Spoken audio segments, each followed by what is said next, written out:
上班第一天，身为董事长的老爸让我隐瞒身份，低调做事。我可能低调过头了，和我同一天进来的同事不但高调表示他的亲戚是高层，还抢我策划，抢我奖金，把工作都推给我做。他当着整个部门的人指着我的鼻子威胁我，你再敢顶撞我的话，信不信我分分钟让公司把你开了，你只有卷铺盖滚蛋的份。刚好来巡查的老爸闻言冷着脸开口，你想让我女儿卷铺盖滚去哪里？接下来开始我们本期故事，记得点击订阅并开启小铃铛。马上就要毕业，大家都在忙着实习找工作，我爸让我去自家公司先上班，他怕我的身份暴露会导致不能好好历练，就让我隐瞒身份，低调做事。到公司第一天，一个挎着一身旧款大牌包包首饰，打扮精致的新同事笑容甜美的自我介绍，我叫白子，舅舅是范思明总经理，请大家多多关照。他话音还没落下，就受到了组长和经理的追捧。原来你就是范总的外甥女，欢迎欢迎。我心想，范思明不是副总吗？白子此时倨傲地扫了我一眼，示意该我介绍了。我想了想，说道：大家好，我叫夏琪，舅舅是无业游民，请大家多多关照。噗嗤，不知谁憋笑出声。在经理一言难尽的目光下，我被安排在最角落的位置。我听到有人对白子道：那个夏琪真不嫌丢人，一个无业游民的舅舅也好意思拿出来说。我有些不理解，不都是介绍舅舅，有什么不好意思的？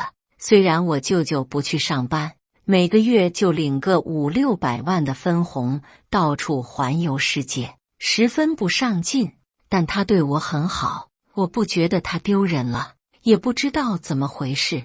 来公司不到1个星期，白子做什么都喜欢叫我。这天我正在熟悉项目，他发给我一个文件，夏琪，这个文件你帮我打印一下。我真诚地问他，你来公司1个星期了，连打印机都还不会用，要不要我来教你？好奇怪，白子不是说自己名牌大学毕业的吗？怎么连打印机都不会用？白子脸色骤变，十分不悦地说道：我用得着你教？我只是抽不开时间让你帮忙打印一下，你不愿意就算了，至于故意羞辱人吗？其他同事也纷纷目光不善地看了我一眼。组长把我叫到走廊，告诉我和同事要互帮互助。我点头说好，正要回自己位置，组长就对我说，去帮我倒杯咖啡。我疑惑地问道，组长你现在回去，不是正好要经过茶水间，还是你的手伤了，端不了咖啡？我连忙看他的手，除了难看了点，不像伤到了啊。组长无语地看了我好几秒，语重心长地说了一句，夏琪，你以后要是都这样的话，在我们部门是待不久的。我连连点头，很好奇，你怎么知道我待不久？我爸说，策划部最多待2个月，就去设计部待2个月。组长抽了抽嘴角，实在没忍住，冷着脸道，你真行。从这天开始，组长给我的工作越来越多，幸好我了解哪些文件比较重要，都能在下班前做完。不过一直高强度工作还是有点累。今天下午茶时间，我正要放松一下，正在和同事们相谈甚欢的白子把我叫过来，特地给我展示他的新包。夏琪，你看我男朋友送我的香奈家限量包包怎么样？好看不？我男朋友说花了30多万呢。我认真端详了他的包10秒，有些怜悯地看着他。你男朋友可能被骗了，这不是真品。我话音才落下，周围就陷入了诡异的寂静。白子脸色变得很难看，我见此赶紧安慰他，不过幸好才花了30多万，都是小钱。奇怪的是，我刚说完，白子脸色更难看了。我离开时，隐隐听到组长在安慰白子，别理下棋。他一脸穷酸样，哪里看得出包包真假，纯粹红眼病呢。白子脸色好了很多，轻蔑地瞥了我一眼，放心，我不会放心上的。不过下棋穿的衣服和包包好像都是没牌子的地摊货，舅舅还是无业游民，估计是贫民窟里来的。我听到这话，心里挺开心，看来我足够低调，都没人发现我全身衣服鞋子是找名家私人定制的。我不太高兴，白子这几天老是让组长把他的活扔给我做，他说自己太忙，却有时间在办公室抱怨男朋友。他抬起手，扬了扬手里的手链，真是的，都和我男朋友说了，不要老是送我太贵重的项链包包，他就是不听。看这个卡地加的白金手链，又花了他好几万。我看了眼他的手链，白金是镀上去的。白子成功收获一群人的羡慕后，没过多久又展示自己脖子上的项链。这宝格家的项链也太贵了，我男朋友说我这条就要10多万，戴着脖子都有些痒，还没我自己那条香奈家的项链戴着舒服。我看着他脖子上泛红的位置，那条抿了抿唇，思考要不要告诉白子，她男朋友可能是个人傻钱多的冤大头，买的全是假的仿品。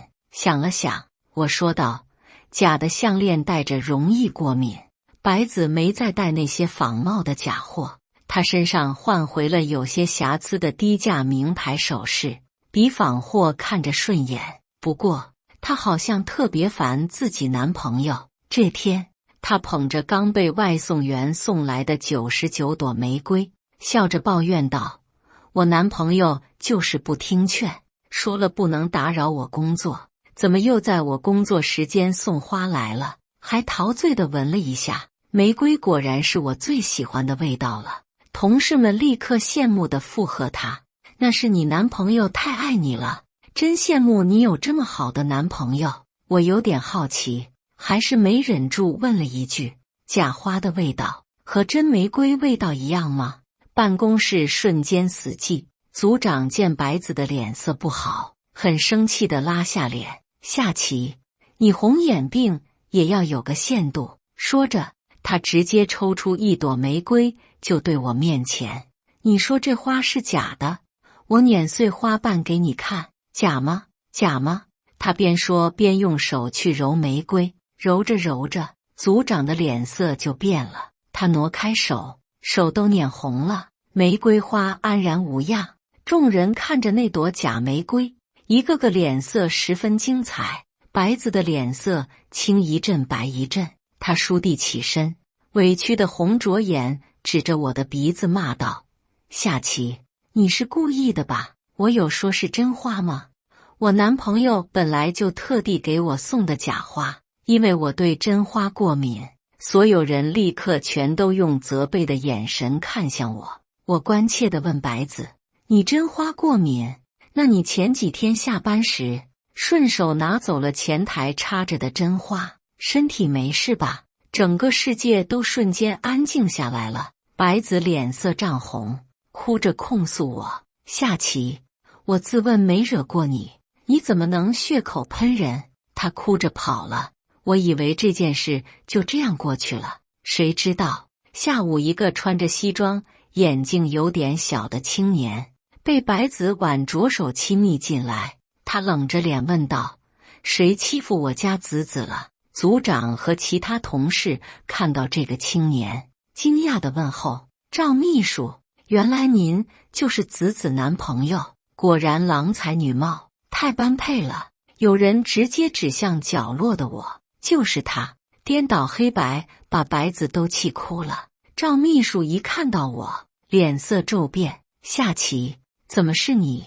我看到对方也惊讶，这不是大我4届，在读研时追了我2年的 A 货学长赵子杰吗？当时我才入学，他特别高调的给我送各种东西追求我，可是他送的东西全是廉价的货，重点是他眼睛小，长得不好看，我才看不上。我说他被骗了，送我的东西都是假货，他就说我一直拒绝，他是贪慕虚荣，还说我是拜金女。我没想到他会变成白子的男朋友，我恍然大悟，难怪之前白子男朋友送给他的都是假货。白子见我和赵子杰认识，他马上警惕地质问我们：你们认识？你们什么关系？我就要摇头，赵子杰却突然鄙视地扫了我一眼，一脸不屑地对我说道：夏琪，你脸皮不要这么厚行不行？大学的时候缠了我2年，知道我现在成了总经理秘书，就追到公司来了，你死心吧，你连子子的一根手指头都比不上，我不可能喜欢你。你是不是早知道子子是我女朋友，才故意针对她？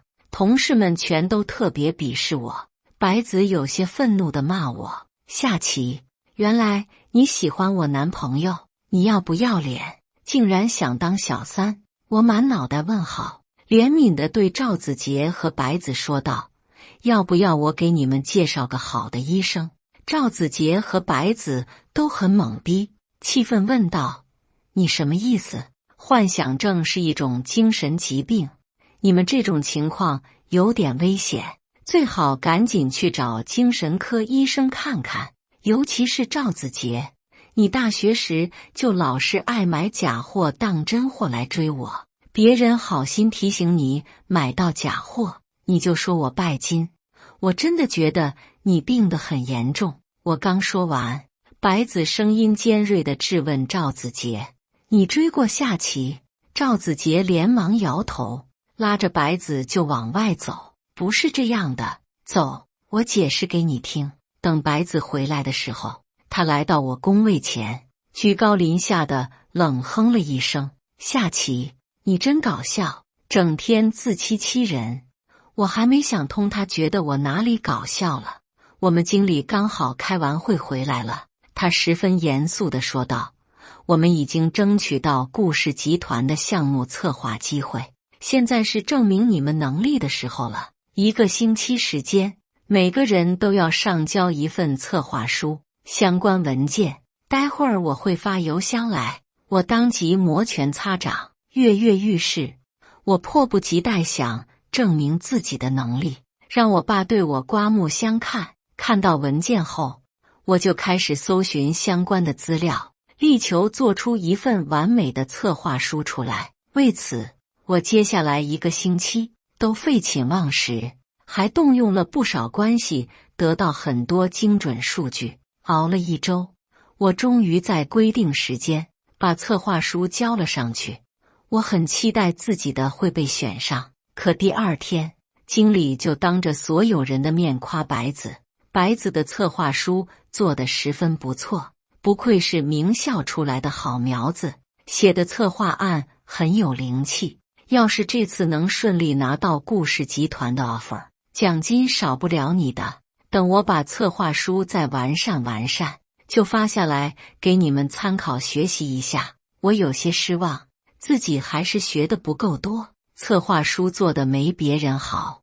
我也想看看白子的策划书有多好。2天后，经理焦急说道：快！顾氏集团的负责人说，1个小时后，他们从国外回来没几个月的总裁会来我们公司看看长辈，顺便带着项目团队看看我们的策划案。我马上就会把改好的策划书发给你们，你们赶紧熟悉一下。我终于看到，我迫不及待打开，看到第1页时，就觉得不对劲了，这和我选的封面图案一样。我赶紧看后面，越看越惊讶，这明明就是我的策划书啊，只是有些地方的瑕疵和排版被改得很好一些，上面的内容都是我的，可策划人却是写的白子。我想去问经理这是怎么回事，但经理已经在会议室里埋头紧张，准备各种资料，等待顾氏集团的团队前来。问组长，组长却说现在不是说这个的时候，我只能先按捺下来。很快，会议室外传来一阵骚动，随着脚步声传来，我看到逆着光走来的一群人。为首的男人鹤立鸡群，他西装笔挺，身材挺拔颀长，目如朗星，唇若涂脂，清雅俊眷。看到他的那一刻，我都快傻了。他此时也正好用那双深邃如星辰的眸子扫了我一眼，而后平静移开。我微微放松，毕竟高中后他就去国外上了大学，可能对我没什么印象了。男人被经理热情迎到了主位，经理说了几句开场白，正要说什么，男人看着我说话了。既然以后很有可能是要相处很久的合作伙伴了，不如先自我介绍一下，说说兴趣爱好什么的，也能让大家更好的相互认识一下。我看到旁边一直双眼放光的白子，就要优雅的起身，男人已经伸出骨节分明的手指指了下我，就他先来吧，不要紧张，就像读书时向班里自我介绍那样，简单介绍一下自己就好。被点名的我感觉到头皮一阵发麻，我明显感觉他是故意的，就像在高中一样。可经理和其他同事已经拼命向我使眼色，我只能挣扎着站起来，视死如归地说道：“大家好，我叫夏琪，毕业于……”还没说完就被他打断，不用说太多，说说兴趣爱好就行。我心里想着，绝对不能称了他的意。虽然我喜欢看书，但我要说爱好游泳。我一咬牙，张口就说道：“我平时喜欢看书，不喜欢游泳。”刚说完，才反应过来自己说的什么。我连忙看向男人，果然他那双好看的深眸立刻染上了惑人的笑意，徐徐开口道：“真巧，我叫顾看书，兴趣爱好是下棋。”顾看书说下棋2个字的时候，目光定定地看着我。他的话音落下时，我就知道完了。我不用看同事们的眼神，都知道他们在想什么，就像高中那样。没错，顾看书和我是高中同班同学。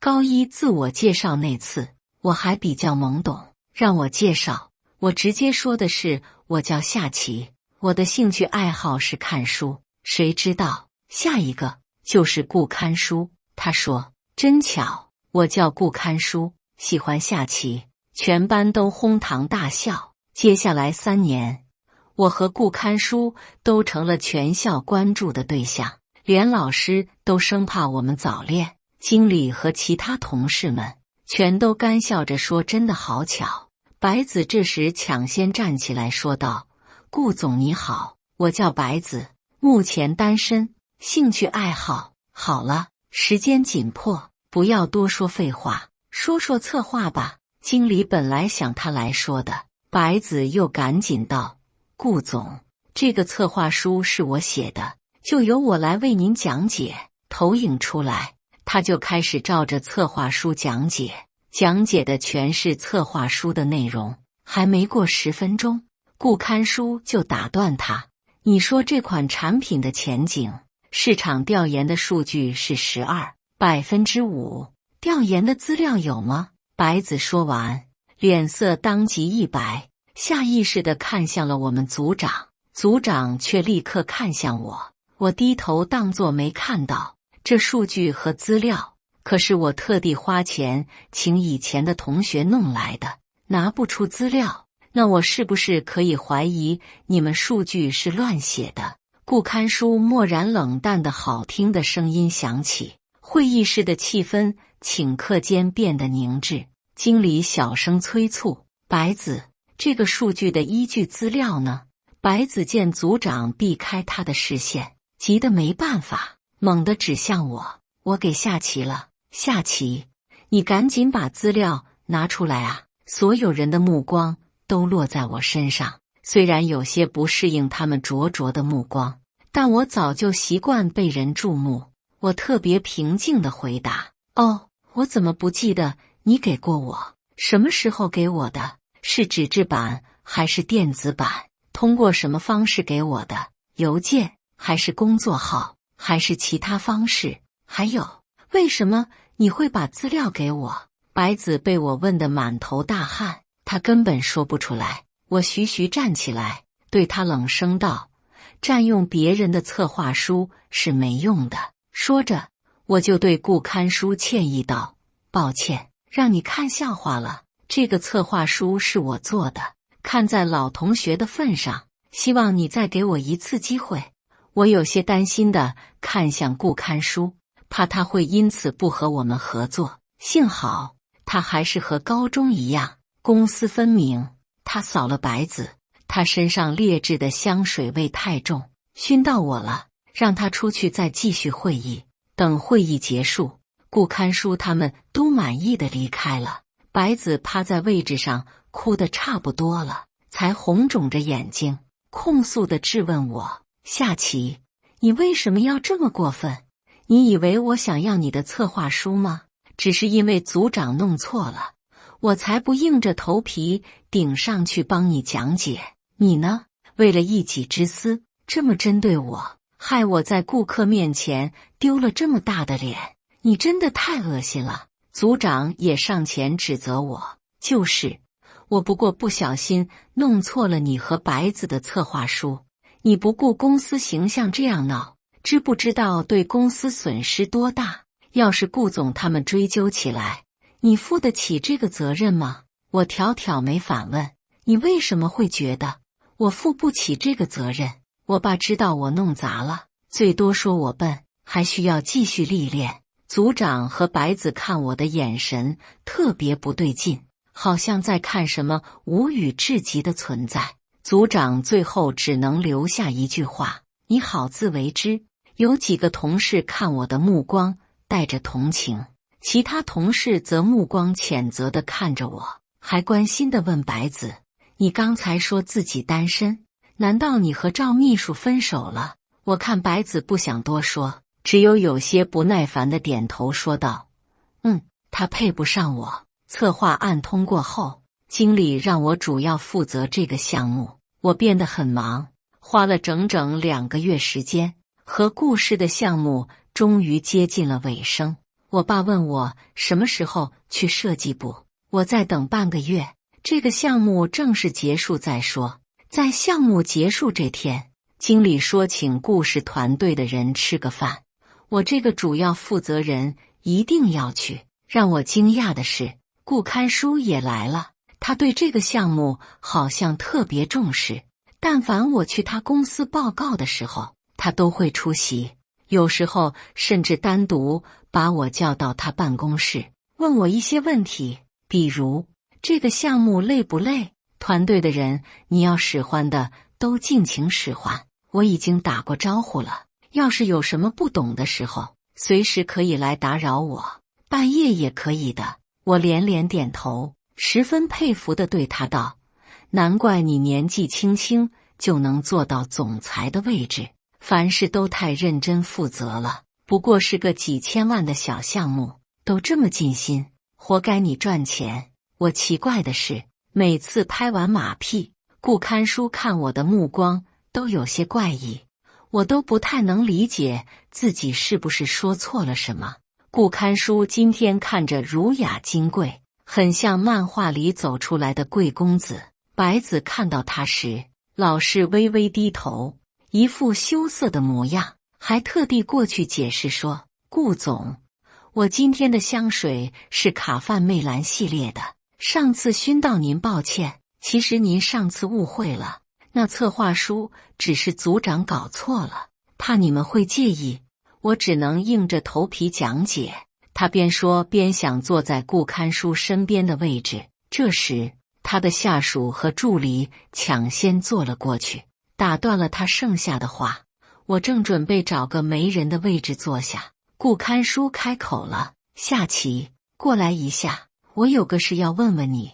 我闻言赶紧过去，微微弯腰，侧耳要听他问什么。顾看书看着我凑近的侧脸，眸里染上笑意。你高中时好像很喜欢吃蒜蓉大虾，现在还喜欢吗？我愣了愣，有点反应不过来。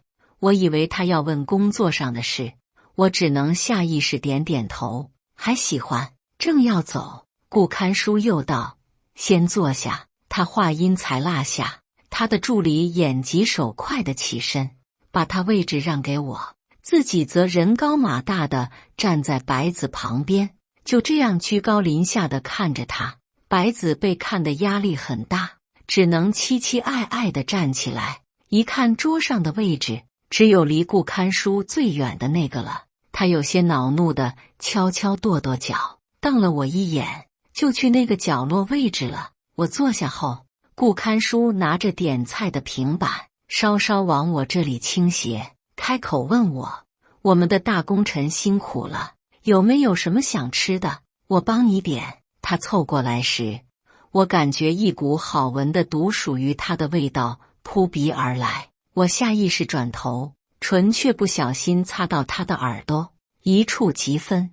我的脸砰得爆红，热得好像要烧起来了。可他好似没注意到，拿着平板等我点菜。我完全心不在焉，胡乱地点了2个菜。席间，顾看书时不时就给我夹菜，经理他们都讨好的敬酒，他都会喝上一口。饭席过半，他又一次小声问我还有没有想吃的东西时，我仿佛能闻到他呼吸中都带着淡淡的酒酿冷香。这种味道有些上头，我还没来得及回答，一股混杂着酒味的难闻香水味传来，紧接着是白子娇羞的声音响起：顾总，这段时间多亏了您照顾，我敬您一杯。他说着就要挤进我们之中。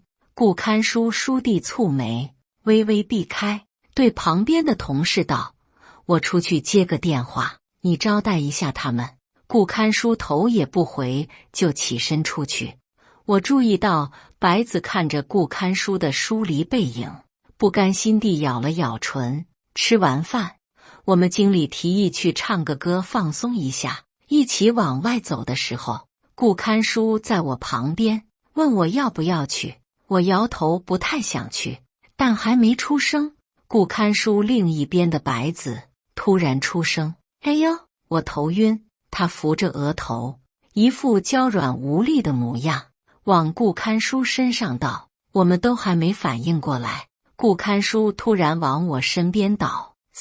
我也有点晕，可能喝太多了。我手忙脚乱地堪扶住顾看书，他的脑袋刚好枕在我肩上。砰！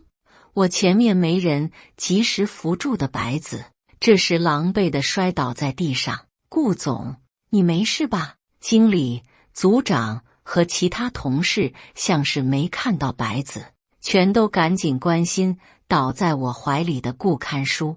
顾看书此时混杂的淡淡酒味的呼吸洒在我脖后，浑身好闻的气息把我包围，就像我们在拥抱一样。我从来没有和异性这么亲密接触过，都不知道该怎么反应，只是感觉脸发热，像喝了酒一样。白子娇声开口，把我拉回神。我摔倒了，好像破皮了。可大家还是等顾看书徐徐站稳，摇头后，才问白子有没有伤到。组长关心地说道：真破皮了，得去消毒。顾看书见此，立即道：你们带他去消毒。下棋，我喝了酒，你送我回家。对上顾看书那双如浩瀚宇宙一样深邃好看的眸子，这一刻我的心不受控制的砰砰砰跳得很快。我对顾看书说：我好像也有点醉了。顾看书眼眸带上了笑意：那我让司机送我们回去，坐在自己的位置上。我难得发呆。顾看书和司机送我回家那一晚，他怕我在车上冷，把西装外套留给了我。我让佣人干洗好，等带到公司来才想起来，项目结束，我不需要再去他公司了，估计只能寄给他，也不知道怎么回事。想到以后再也不用和他见面，我心里有些奇怪。赌，上班时间发呆，扣200。白子用刚做的指甲敲了敲我的桌子，我回神，眼神怪异地看向板着脸的白子。你转职去财务了，扣不扣工资你说了算。白子对我翻了个白眼，严肃警告我，夏琪，以前我是不是对你太友好了，让你没了分寸？我觉得很好笑，我怎么没分寸了？我是问候你祖宗18代了，还是怎么的了？白子脸色一黑，尖声警告我，夏琪，我昨天刚升为副组长，属于你的上司，你敢这样顶撞我？你信不信我分分钟能让公司把你开了？你只有卷铺盖滚蛋的份。我立刻摇头，我不信，除了我爸，还没人能开除我。整个办公室的人都被我的话吸引，纷纷偷看这边。白子气得脖子都红了，你是不见棺材不落泪？很好，我现在就打电话给我舅舅，让他立刻开除你，让你卷铺盖滚蛋。他的话音才落下，一道浑厚有力的响亮声音在安静的办公室响起，你想让我女儿夏琪卷铺盖滚去哪里？所有人都看向门口，为首的40多岁、气场强大的西服中年，正是我爸夏风鸣。其他领导全都将他簇拥在中间。我们经理和组长看到我爸时，腿都差点下软。董事长，您怎么来了？您刚才说您的女儿叫什么？白子一听对方是董事长，也吓得脸一白。不过他很快看到一群领导中站在比较靠边上的范思明，赶紧求助地喊道：“舅舅！”我爸闻言立即问白子：“你舅舅是谁？还有权利随便开除公司的人？”我爸常年沉浸在生意场里，自带威慑人的气场，白子吓得都快哭了，下意识就往范思明身边走去。“舅舅，我……”范思明有些肥胖的身体十分敏捷地躲开，“别叫这么亲热，我只是你表舅，远房的那种。”他急忙对我爸解释道：“董事长，我可从来不知道他背着我，到处说我有权利随便开除公司的员工。”没等我爸再说什么，白子就崩溃大哭：“你们一群大男人就知道欺负女的，我不干了行了吧？”他又一次哭着跑出去了，可惜他再也没机会回来了。组长火速把他的东西收拾好扔前台，还亲自替他把辞职信写好。